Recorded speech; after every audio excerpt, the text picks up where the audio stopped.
Okay, here we are again. One last pull. Here's my handle.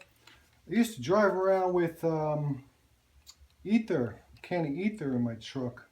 And every time I saw a lawnmower or tractor or something at the side of the road, I used to pull over, squirt it with ether and see if it'd start. And that's why I came up with the name One Last Pull. I should have One Last Kick, but I think someone has that, but it doesn't matter anymore. So here we are with the brake. This is 75 Norton. So these two screws are loose, and whether I use this to cut a notch and try that impact set again to loosen the screws depends upon how much of a risk I want to take. I'm getting too close to the housing here, and you know, if it skips on me, then I shoot into the housing, and I don't want to do that because it would just destroy the look of the bike. So what I decided to do was to drill it out. So I'm going to put a drill bit in this cheap drill here. You gotta have cheap drill, but good drills. Let me check to see if I'm in scope here. Okay, yeah. And I'm going to drill the bottom one first. Now, I sized the bit based upon the size of the screw. I go a little bit smaller because I don't want to come in on an angle and hit the sidewall. Not that you'd be able to see it, but it's just a good practice. And what you want to do is you don't want to try to push too hard, and you want to keep your hand on this side of the drill. So what I'm going to do is just start it slowly and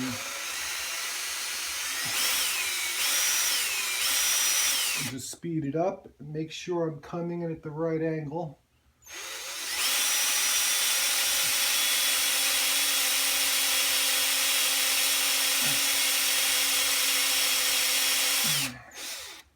So this bit isn't that good, but looks like it's cutting. So I got that one started. What I'm going to do is I'm going to start this one, and I'm going to move on to probably a sharper bit, maybe a little bit smaller. And I'm going to try to use an easy out, believe it or not. Oh, that doesn't work that good.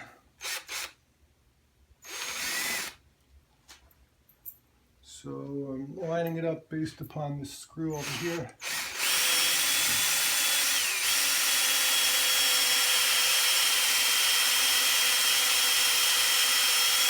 Oh, that popped right off. See that?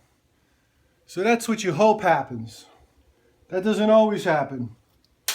Let's see if I get back on this one, give it a little bit more muscle. Oh, look at that. So that popped that last two screws out. I didn't disconnect the cable or anything because I'm too excited about getting this off. But let's take a look.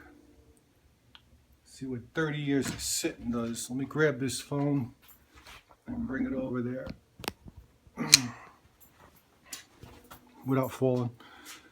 So here it is, all gummed up.